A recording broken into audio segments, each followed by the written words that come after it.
expensive. I mean, it's going to By the cost. time you blow it? Yeah, it's going to cost. There was a, in my mind, there was a cost associated with blowing it, and there's going to be a tremendous cost in rebuilding this levee. Will it stand for another, 70 some years?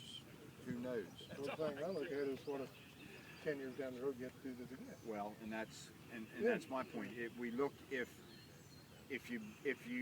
you look at weather patterns, and if you believe that weather patterns are actually changing, and we're going to have more intense storms like we've seen in the last few years, then it might make sense to put the gates